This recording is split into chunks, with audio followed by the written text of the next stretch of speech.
Hi అండి, welcome to Ramya kitchen.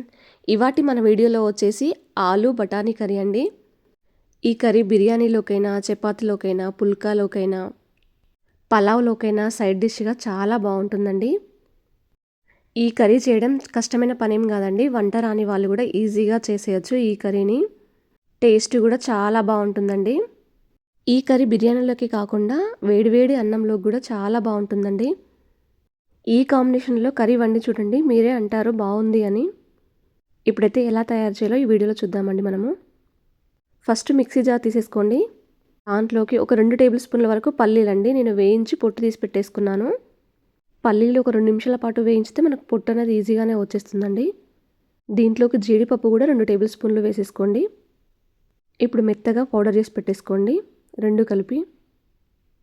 చూడండి, ఈ విధంగా పౌడర్ చేసుకున్న తర్వాత కొద్దిగా వాటర్ పోసి మెత్తగా పేస్ట్ లాగా చేయండి. దీన్ని వీడియోలో చూపించినట్టుగా అలా చేస్తే సరిపోతుందండి. ఒక 2 పెద్ద సైజు ఆలుగడ్డలు తీసుకున్నానండి. వాటిని ఎలా కట్ చేసి ఉడకబెట్టేసుకున్నానండి. ఉడకబెట్టేసుకొని పొట్టు తీసేసుకొని ఒక ప్లేట్లో పెట్టేసుకోండి. ఈ ఆలు బఠానీ కర్రీలోకి ఫస్టే ఉడికించి పెట్టేసుకుంటే ఈజీగా అయిపోతుందండి మనకు. ఇప్పుడు గ్యాస్ ఆన్ చేసుకొని కడాయి పెట్టేసుకోండి. ఒక వెడల్పాటి కడాయి. దాంట్లోకి ఒక 2 టేబుల్ స్పూన్ల వరకు ఆయిల్ వేసేసుకోండి. ఆయిల్ కొంచెం హీట్ ఎక్కిన తర్వాత 2 ఆనియన్స్ అండి చిన్నగా కట్ చేసుకొని వేసేసుకోండి. ఈ చిన్నగా కట్ చేసుకోవడం వల్ల మనకు కొంచెం గ్రేవీ లాగా వస్తుందండి కర్రీ అనేది. కొంచెం ఫ్రై చేసుకోండి కలర్ మారేంత వరకు కూడా ఆనియన్స్. ఇప్పుడు దీంట్లోకి టమాటా అండి 2 చిన్న టమాటాలు తీసుకున్నాను నేను. టమాటా కూడా చిన్నగా కట్ చేసుకొని వేసేసుకోండి. లేదు అంటే మెత్తగా మిక్సీ పట్టేసుకొని ప్యూరీ లాగా చేసుకొని ఇందులో వేసేసుకున్నా పర్లేదండి. టమాటా కొంచెం మెత్తబడిన తర్వాత దీంట్లోకి ఒక 2 పచ్చిమిర్చి అండి కొంచెం పొడుగ్గా కట్ చేసుకొని వేసేసుకోండి. ఒకసారి కలిపేసుకోండి. ఇప్పుడు దీంట్లోకి అల్లం వెల్లుల్లి పేస్ట్ ఒక 1 టేబుల్ స్పూన్ వరకు వేసేసుకోండి. ఫ్రెష్ అయితే కొంచెం టేస్టీగా ఉంటుందండి అల్లం వెల్లుల్లి పేస్టు. పోపులో కొంచెం ఫ్రై చేసిన తర్వాత 1/2 టీ స్పూన్ పసుపు కూడా వేసేసుకోండి దీంట్లోనే. ఒకసారి కలిపేసుకోండి పసుపు కూడా కలిసేలా అంత బాగా. చూడండి, మనకు టమాటాలు ఆనియన్స్ కొంచెం మెత్తబడిపోయాయి కదా మనకు. ఇప్పుడు దీంట్లోకి మనం పేస్ట్ చేసుకున్నది అది ఇందులో వేసేయండి.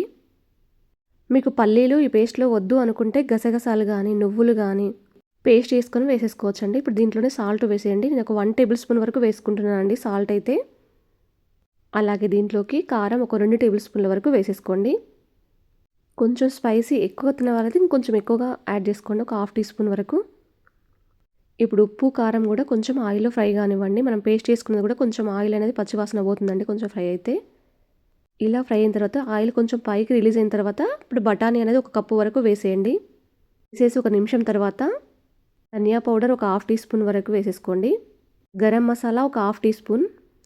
జీరా పౌడర్ కూడా ఒక 1/2 టీ స్పూన్ వరకు వేసేసుకోండి. ఇప్పుడు పూర్తిగా అన్ని మసాలాలు కలిసే వరకు కలిపేసుకోండి. మనం మధ్య మధ్యలో కలుపుకుంటూ ఉండాలండి, లేదంటే అడగంటిపోతుంది మనకు. ఒక నిమిషం పాటు ఫ్రై అయిన తర్వాత ఆలుని అనేది అలా చేయితోనే చుంచుకొని వేసేసుకోండి. మీకు చేయితో అలా చేయడం రాకపోతే చిన్న చిన్నగా కట్ చేసుకొని వేసేసుకోండి. ఆలు ఈజీగానే మెల్ట్ అయిపోతుందండి మనం ఉడకబెట్టినాం కాబట్టి. ఇప్పుడు ఆలు కొంచెం ఫ్రై అయ్యేలా ఒక నిమిషం పాటు కలిపేసుకోండి. ఇప్పుడు ఒక 2 నిమిషాల పాటు మూత పెట్టేసేయండి. ఇలా మూత పెట్టడం వలన ఆలు అనేది కొంచెం ఆయిల్లో ఫ్రై అవుతుందండి మనకు. ఫ్రై అయింది మనకు. ఇప్పుడు దీంట్లోకి ఒక గ్లాస్ వరకు వాటర్ పోసేయండి. పోసేసి ఒకసారి కలిపేసుకోండి బాగా కలిసేలా. ఇలా కలిపేసుకున్న తర్వాత మూత పెట్టేసేయండి. గ్యాస్ అనేది సిమ్లో పెట్టేసుకొని మూత పెట్టేసుకోండి. మనం మధ్య మధ్యలో కలుపుకుంటూ ఉండాలండి, లేదంటే ముద్ద ముద్దలాగా అయిపోతుంది మనకు. ఆయిల్ పైకి వచ్చేంత వరకు కూడా గ్యాస్ అనేది సిమ్లో పెట్టేసుకుంటే సరిపోతుందండి. నాకు ఆయిల్ అనేది పైకి రిలీజ్ అయింది అలా.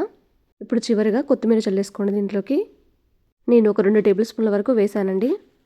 మీ దగ్గర పచ్చి బఠానీ లేకపోతే ఎండు బఠానీ అయినా ఉడికించి ఇందులో వేసేసుకోవచ్చండి. ఆ కర్రీ కూడా చాలా టేస్టీగా ఉంటుంది. చూడండి, మీకు పూర్తిగా చూపిస్తున్నాను. ఆయిల్ అనేది మనకు పైకి ఇలా రిలీజ్ కావాలండి. ఇలా వండిన కర్రీ వేడి వేడి అన్నంలోకి వేసుకుని తిన్నా చాలా బాగుంటుందండి. ఇంకా బిర్యానీలోకి అయితే సైడ్ డిష్గా చాలా బాగుంటుంది ఈ కర్రీ. చపాతీలోకి కూడా చాలా బాగుంటుందండి ఈ కర్రీ అనేది. అంతేనండి, ఎంతో టేస్టీగా ఉండే ఆలు బఠానీ మసాలా కర్రీ అనేది తయారైపోయింది. ఈ వీడియో మీకు నచ్చినట్టయితే మీ ఫ్రెండ్స్కి రిలేషన్కి షేర్ చేయండి. ఒకవేళ మీరు ట్రై చేస్తుంటే ఎలా వచ్చిందో నాతో షేర్ చేసుకోవడం మాత్రం మర్చిపోవద్దు. మీరు first time welcome to Ramya kitchen అనే ఛానల్ని చూసేది ఉంటే మాత్రం సబ్స్క్రైబ్ చేసుకోండి. అలాగే నచ్చితే లైక్ చేయండి.